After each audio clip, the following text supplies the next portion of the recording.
Hello friends, आज हम ना देखो हमने पिछली वीडियो में ना क्वेश्चन शुरू किया था कि जेन आयर जो नावल है उसकी पॉपुलैरिटी के कारण बताना है ना। ये क्वेश्चन ना बहुत बड़ा था तो हमने हाफ़ किया था उसमें।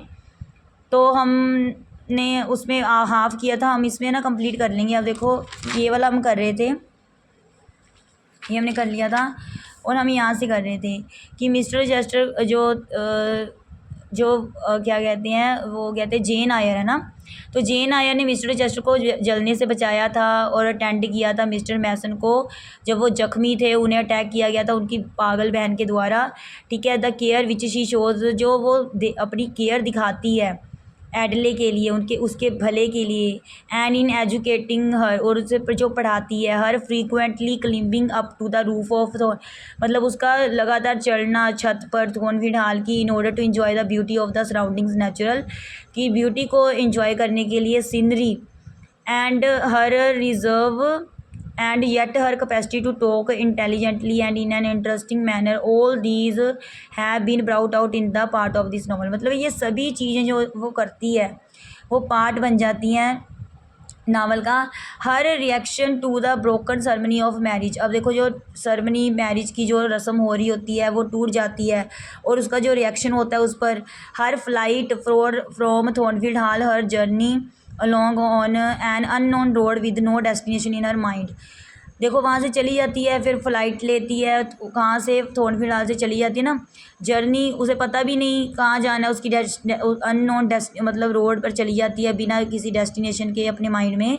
हर stay with the Rivers family, फिर वो सेंट जॉन रिवर्स फैमिली में रहती है। Her sharing with her cousins the will, और वो अपनी जो शेयर करती है वसीयत जायदाद है ना अपने कज़न्स के साथ 20,000 पाउंड्स की, left to her by her uncle, जो कि उसके अंकल के द्वारा छोड़ कर गए थे वो इन मेडेरा में।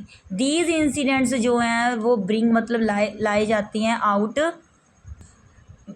सम more virtues of her character, मतलब ये सभी गुण हैं उसके कि देखो अपनी वसीयत भी वो शेयर करती है ना, और मतलब वो चली जाती है वहाँ से छोड़कर, जहाँ उसे पता चलता है कि वो पहले से मैरिड हैं। तो and finally she shows how constant and loyal a women can be in her love for a man. तो वो दिखाती है कि एक जो औरत है वो कितनी वफ़ादार होती है अपने प्यार में एक आदमी के लिए। She had never finished to love Mr. Chester and towards the end she marries him even though he has become blind and crippled। ठीक है, तो मतलब उसका प्यार ख़त्म नहीं होता मिस्टर चेस्टर के लिए, और फिर एंड में वो शादी कर लेती है चाहे वो ब्लाइंड भी हो जाते हैं तब भी। Such love is rare in this world, देखो ऐसा प्यार तो बहुत ही कम ही होता है संसार में। And rare are such person as Jane Eyre, और जेन आयर के जैसे बहुत ही कम पर्सन भी होते हैं ऐसे। ठीक है, so the heroine in the novel is most fascinating and one of the principal reasons of the novel's popularity. तो जो जेन आयर है हीरोइन है वो भी मतलब फैसिनेटिंग है, मतलब बहुत ज़्यादा मोहित करती है, और वो भी कारण है इस पॉपुलैरिटी का नावल की। The portrayals of mister Chester and Saint John Rivers, the portrayal of the two leading male characters in this novel has upset most critics who feel that both of them are impossible characters. अब देखो जो ये characters हैं, दो leading male characters हैं ना, Saint John Rivers और mister Chester, ये दोनों मतलब इम्पॉसिबल करेक्टर्स हैं। There is certainly are conflict in the characters of mister Chester and Saint John Rivers as portrayed by Charles Bronte, and we have some doubts about the truth and realism of Charles Bronte's handling of these two man. तो फिर यहाँ पर क्या होता है, conflict, झगड़ा होता है, कुछ कन्फ्लिक्ट हो जाता है करेक्टर्स में। मिस्टर चेस्टर सेंट जो कि पोर्ट्रे किया जाता है चार्लेट ब्रांटे के द्वारा, और कुछ शक भी हैं कि जो सच्चाई है, रियलिज़म है चार्लेट ब्रांटे की हैंडलिंग करना इन दो करेक्टर्स को।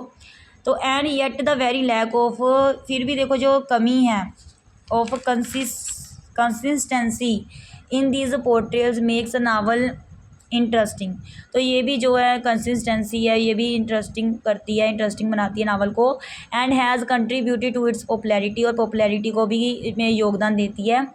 Readers are certainly attracted by a book in which the treatment of characters and the account of events are something out of the ordinary.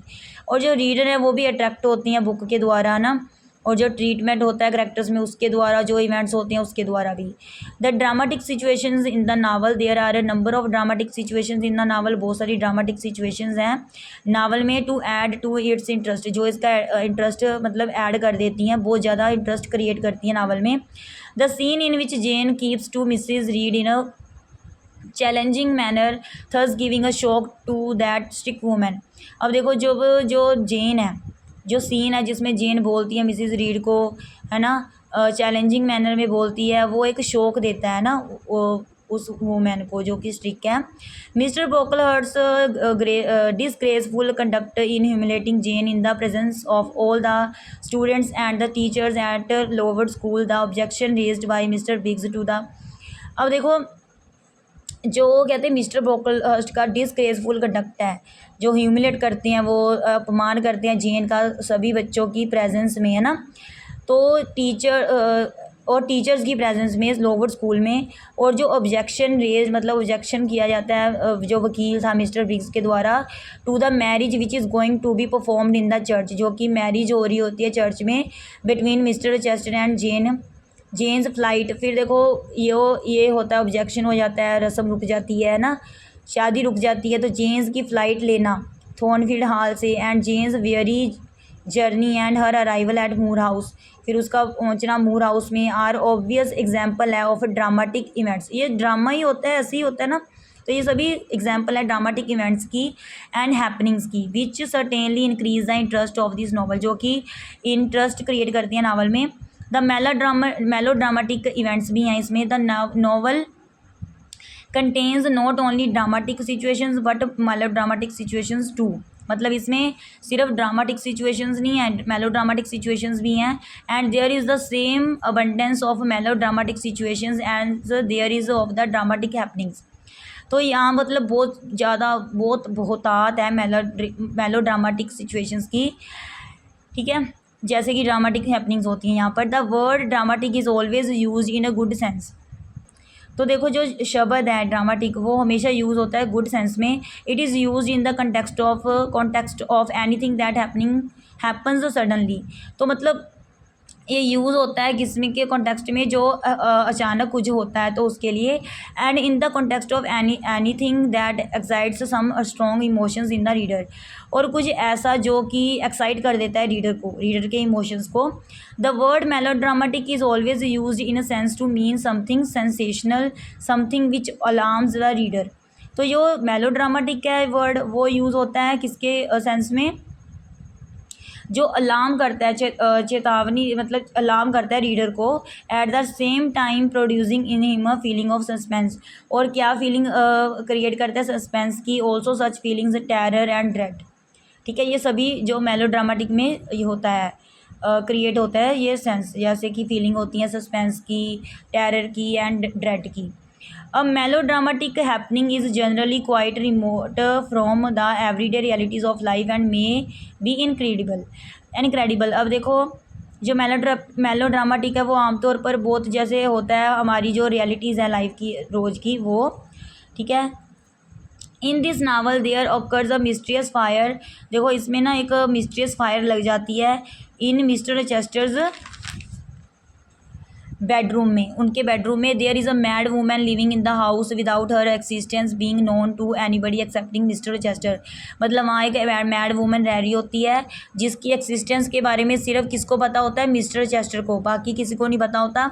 And a maid servant having the name of Grace Poole, और एक maid servant है उसे पता होता है जिसका नाम grace Poole होता है। There is a violent attack on Mr Mason by that mad woman, तो मतलब उस वूमन के द्वारा अटैक किया जाता है मिस्टर मैसन के ऊपर। The mad woman behaves violently when mister Chester enters her room in the company of the persons whom he has brought from the church, तो मतलब जो मैड वूमेन है ना वो बहुत ही वायलेंटली बिहेव करती है जब मिस्टर चेस्टर उसके रूम में आती हैं। किसके साथ आती हैं, एक चर्च का कोई वो पर्सन्स लेकर आती है उनके द्वारा, तब वो बहुत ही वायलेंट हो जाती है। All these are melodramatic events, ये सभी मेलोड्रामेटिक इवेंट्स हैं। Such events are well developed, मतलब ये बहुत ही अच्छे डिवेल्प हुए हैं। तो Jane Eyre is a novel representing ill treatment stickiness, जो कि देखो रिप्रेजेंट करता है जो उसके साथ बुरा व्यवहार होता है, स्टिकनेस होती है, क्रूरटी होती है, फिजिकल एंड मेंटल सफरिंग मिलती है उसे, इमोशनल डिस्ट्रेस होता है, और जो हॉरर है, डर है वो।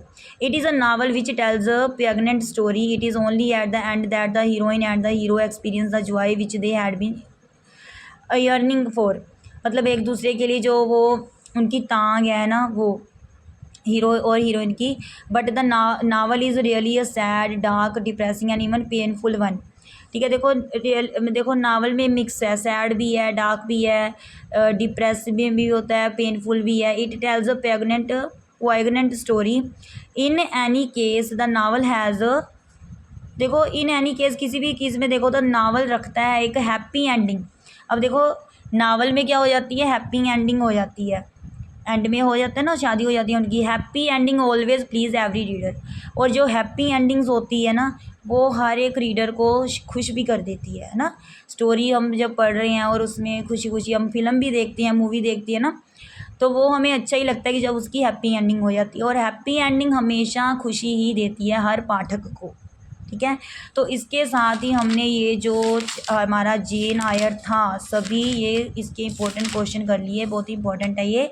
और ये 6 M का है, और इसके हमने सभी मेरे हिसाब से इसके 10 क्वेश्चंस थे, तो हमने कंप्लीट कर लिए हैं। हमने पीछे से शुरू किए थे और हमने कंप्लीट कर लिए हैं ये। ठीक है, तो अगर आपको ये नोट्स अच्छे लगते हैं, कुछ भी देखो, कुछ तो समझ आते ही होंगे ना, कुछ नहीं भी होगा, कुछ भी जो इसमें आपको इजी लगता है आप अपनी स्टडी में मतलब आपकी हेल्प हो सकती है ना।